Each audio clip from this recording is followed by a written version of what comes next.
right, so in this video, we will discuss performance metrics. So this is a very important topic. You know, whenever you have a machine learning problem, you know, there's the machine learning pipeline, right, which usually starts with the data, right, and then after that, you have maybe what is called pre-processing, right, so let me just write it up here, pre-processing, which usually includes like cleaning the data, etc. Then after that, you convert your data into the vector space model.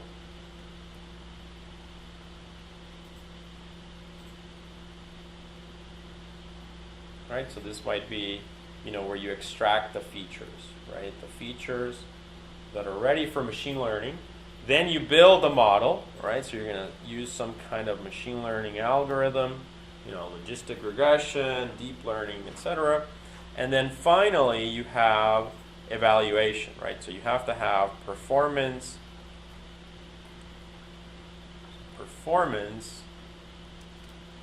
Let's just say evaluation here. Oops. And now let's just say this is evaluation. All right. And so this is usually the machine learning pipeline. So in this lecture, we are going to focus on this part, right? So the evaluation. So the metrics. So in everything that we do in machine learning, whether we're using, you know, different tools like Weka, sklearn, or TensorFlow, or we're using any kind of algorithm, especially with supervised learning algorithms, you know, so it's got to be supervised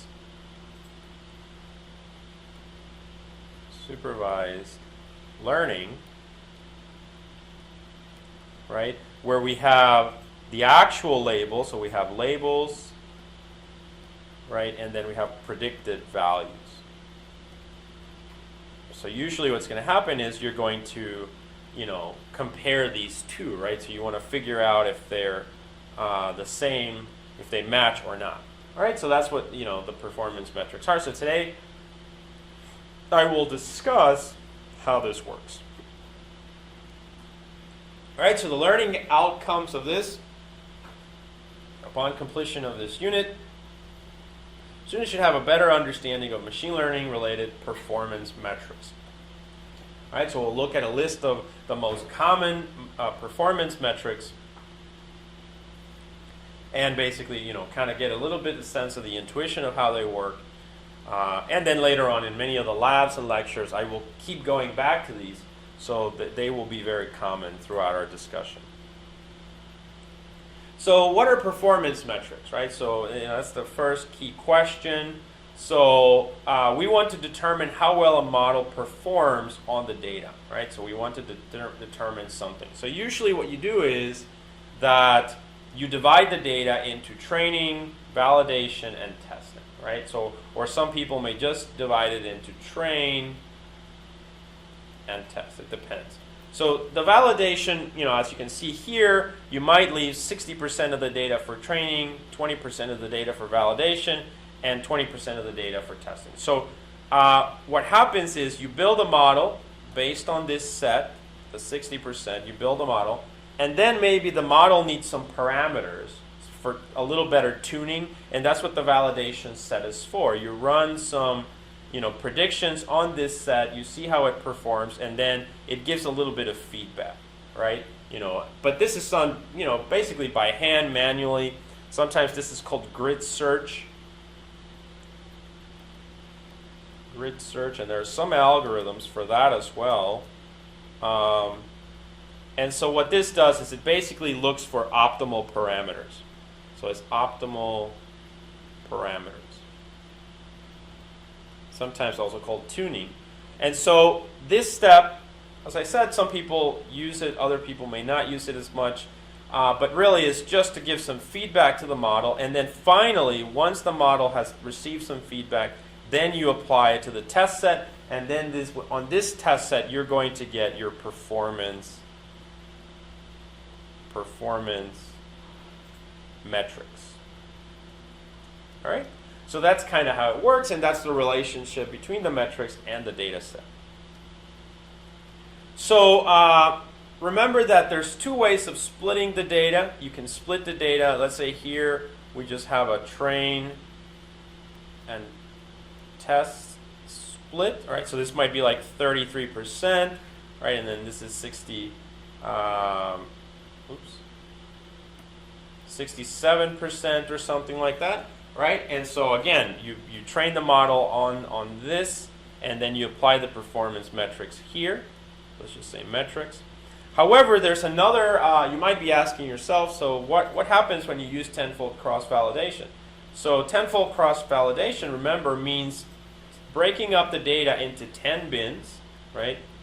3 all the way to 10, right? And then you randomize the data first, and then you're going to run the model multiple times on different parts of the set. So let's say you leave this one out for test, and then you use this for train, and you use all of these as well for train, right? So it's basically the same approach. You build a model based on these two, right? So these two build a model, the ML model. And then once the model is built, you're going to apply it to the test set, right? So you apply it to that test set that you left out, and then this provides the metrics. And then with tenfold cross-validation, you keep repeating that process.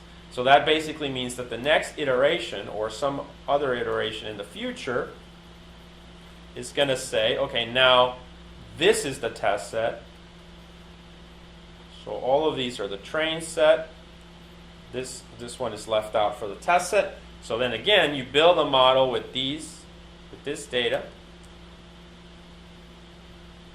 Right? You build a model with this data like that, and then once the model is built, you apply it to that test set. Okay, so you apply it there to that test set. All right, so that's kind of the way this all works, right? So you build a model based on the data, train, and then you apply the model to the test set and obtain the metrics. So what are these metrics? So basically the most common ones in machine learning are accuracy, precision, recall, F-measure, the confusion matrix, and the ROC curve.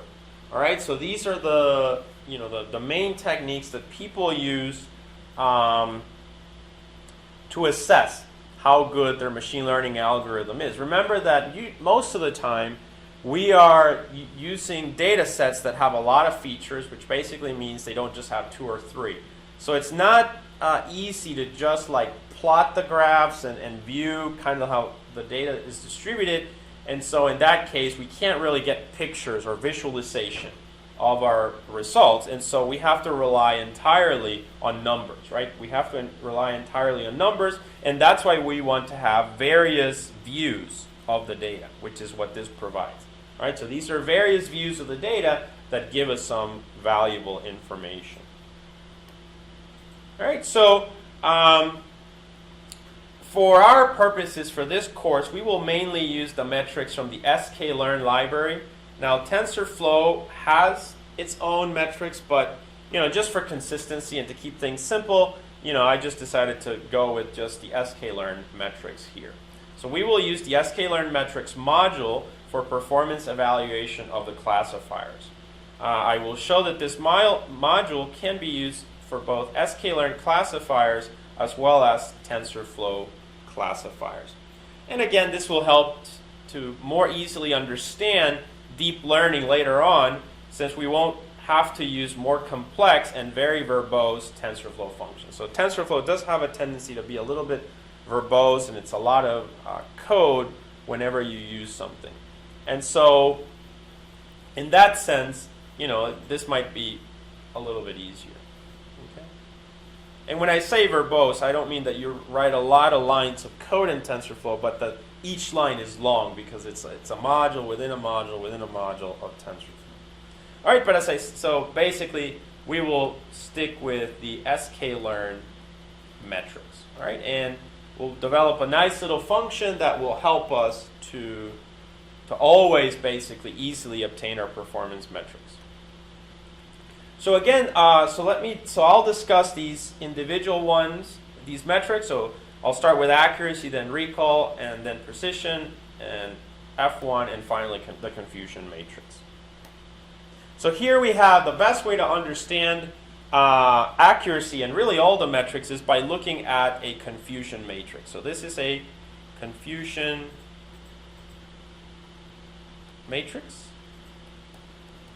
All right, and this is really the best way of understanding this. So all of these metrics are just a simple equation or calculation of these values, these 4 values. So let's think a little bit about the logic here. So whenever we have a machine learning problem, especially a supervised learning problem, we're going to have labeled data. Right? We're going to have labeled data. So for instance, here we have a 2-class problem where the classes are either 1 or 0. All right? And so those are the real labels. We have our data set and our test set. Let's say there's, let's say there's 50 samples of 1 and 50 samples of 0, right? So that's the annotated. Then we build a model, a machine learning model, and the machine learning model will predict. Given a test sample, right, it's going to predict, is it a 0 or a 1? So it's going to predict, obviously this is what can happen. If something is true 1, it could be, that sample could be predicted also as 1, or it could be predicted as 0. And the same can happen for the true 0 category. Given a sample where you don't know the label, or you haven't looked at the label yet, you give it to the machine learning algorithm. The machine learning algorithm can basically say it's either a 1 or a 0. All right? And so you create this relationship of, it's something like saying, out of these many that are 0, how many were actually predicted to be 0 by the model, and how many were incorrectly predicted to be 1 by the model. All right, and so that's kind of the intuition here. All right, so given this confusion matrix, we can now then develop the calculation. So as you can see, the accuracy is the simplest one because it adds up all 4 elements, right? So everything that the model does, and out of all the values it wants to know, so it creates that as the denominator, and then the numerator is basically A and D, right? So A and D are the values that, given that they were this class, they were actually predicted as being that class. So you can see that here. So for instance, A and D are, so A is, given that something is true, it was predicted, or sorry, given that something was 1, it was predicted at 1, as 1. And then over here, the same, we have the same for D. Given that something is 0, it was correctly predicted as 0. So that's what accuracy is. It looks at A plus D, and then it divides it by the sum of all the values. All right? And that provides the accuracy. All right? Let's look at the next one, precision. So precision is a slightly different interpretation of the confusion matrix. So in here we're saying, let's look at the denominator. It's A plus C. So that's going to be this one and this one. Right? So the way to look at this is to look at the predicted. So you could say out of all the predicted,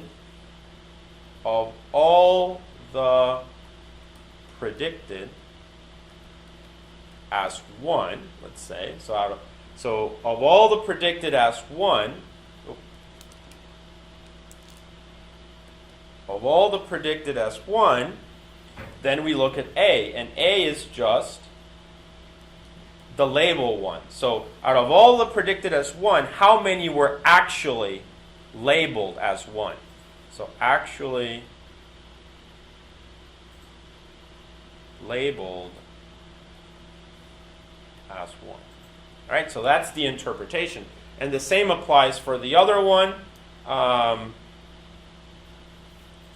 Here, the same class, right? So we could look at B and D, and then it's going to be, it would be out of all the predicted as 0, how many were actually labeled as 0? All right, so that's the definition of precision. So you can see that here. So A plus C, and then A. Okay, and that's the precision there.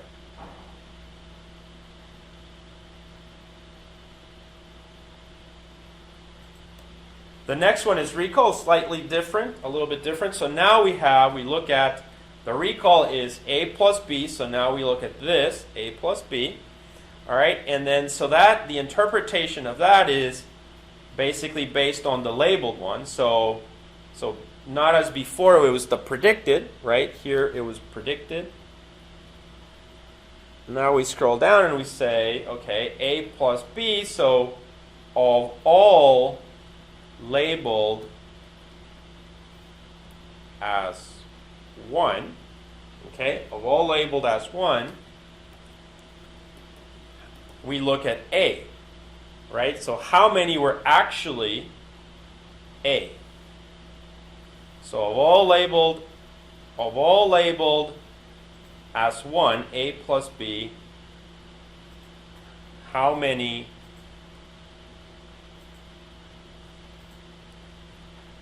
were actually predicted as 1. All right? So we can see that there. All right, so again, so we take A plus B, of all the labeled as 1, and then we take just A, given this, right? How many were actually predicted as 1? All right? All right. So, and that's pretty much it. F measure, the only thing I'll say about F measure is that, sometimes you want to, in one metric, get basically a lot of information, right? So instead of looking at accuracy, precision, recall, etc., you can just look at the F measure, and you can see that the F measure is a harmonic combination of both precision and recall. So usually this is the preferred metric that everyone looks at. So whenever you read papers, etc., the main metric that people look at is F measure.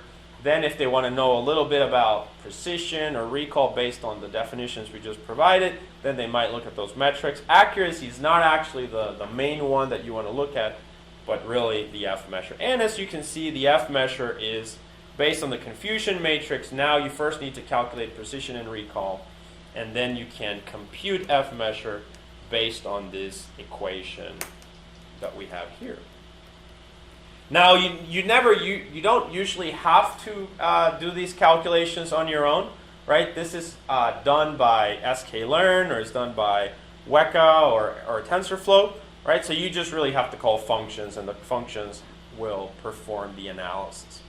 Okay?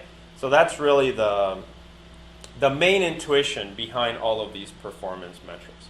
Once you look at the videos for labs and things like that, you will see that we get the results, these metrics basically, and then you'll learn how to interpret them a little bit better. All right.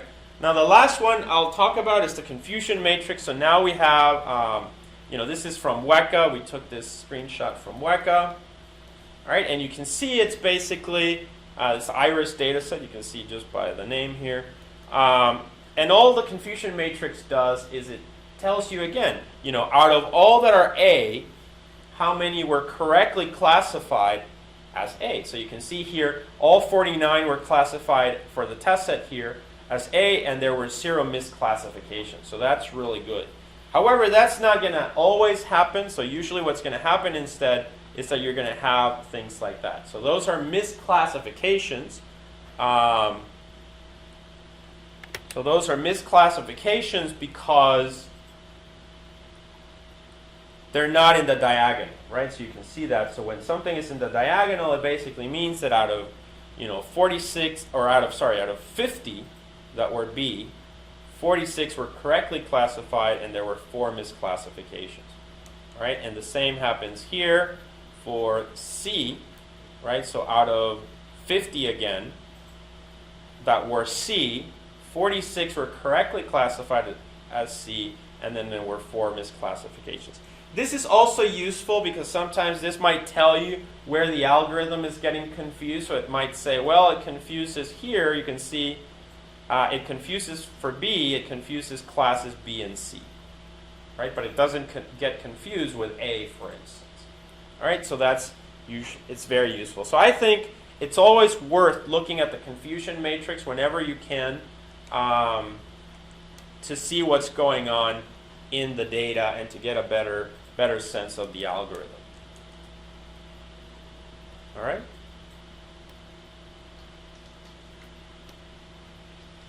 All right, so basically we're talking about performance evaluations. And so evaluation of the performance of your classifiers is extremely important.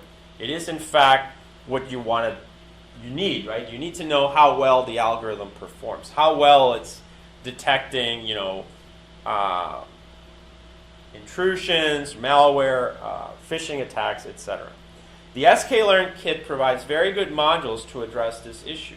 In particular, evaluation often involves measuring, these metrics that I just mentioned: accuracy, precision, recall, and the F measure. And the best way to understand the metrics is to think of the confusion matrix, that for the interpretation of these things, as I just described.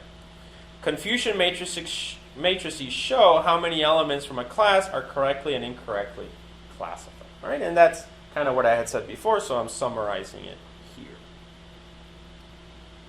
All right, in this slide, I basically have the code. So this will be the function that we will use throughout the course. All right, so this is a function that you can, copy to your cheat sheet, or you can copy this to your starter codes or source codes. We will always use this one. So this is the sample code to obtain the metrics. So for instance, you can, this function has a little parameter here. It's a string. So if you want to specify what algorithm you're using, so for instance, if you're using KNN,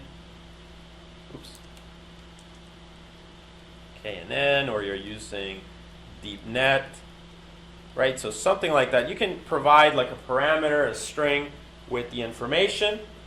And then the other two important parameters that you provide here are ypred and ytest. Right? So if you remember, ypred is a vector and ytest is a vector. So this is ytest, ypred, right?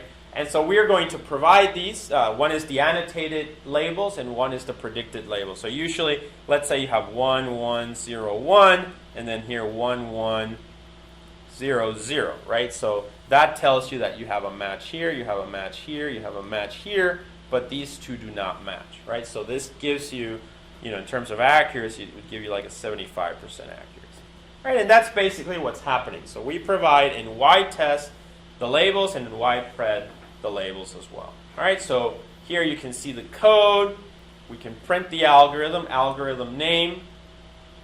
And then over here, we are using the sklearn metrics module to call these functions. We call accuracy score, precision score, recall score, F1 measure, and the confusion matrix. Right? So these are the four functions that we can use from our library, right, so that we can do the analysis. So here we can see, for instance, the accuracy is this accuracy function just takes, again, we provide to the function ytest and ypred, then they are used here. We call accuracy score. Accuracy score returns the results, which are printed in this format string. And so we print it out on the screen.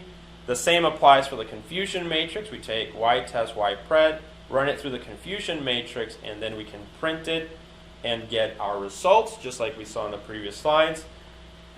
And then that's pretty consistent for the other three, right? So you can see here precision score, recall score, and F1 score, right? So where we take ytest and ypred, run it through the function, get a result. So here the F1 score just plugs into the format string, and that's it. So it's very simple, actually. This is all the code that you need, really, in the, to evaluate your function. So whenever you're writing an algorithm, you can keep this function handy, run your TensorFlow or anything. Remember, if you do run TensorFlow, like if this was a TensorFlow label, right, ypred, you're going to have to move it from the one-hot encoding back to just this encoding. So for instance, one-hot encoding for that would be 0, 1, assuming this is a two-class problem, 0, 1, 0, 1, 1, 0, 1, 0, right? So that would be the one-hot encoding version of it from TensorFlow, let's say, and now you have to change it to this format, right? So you would change it to that format, right, which would be 1, 1, 0, 0. And so that's your predicted, and then you compare it to the labels, and that's it. So that's basically the description of this function, all right?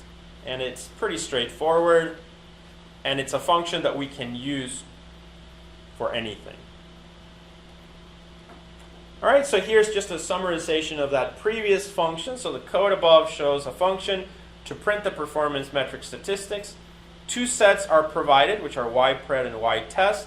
The ytest data set contains the original annotated labels, and the ypred contains the labels predicted by your classifier. Each of the metric functions, such as f1 and recall, uses these two data sets to calculate the respective metric. All right? And as you can see, this was a very simple, short video. Just wanted to discuss the performance metrics and the interpretation of them. So in summary, we learned about the performance metrics, and we learned how the performance metrics. So we learned how the performance metrics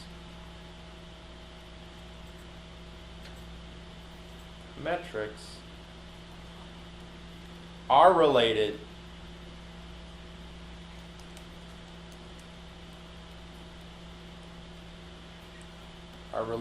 to the confusion matrix.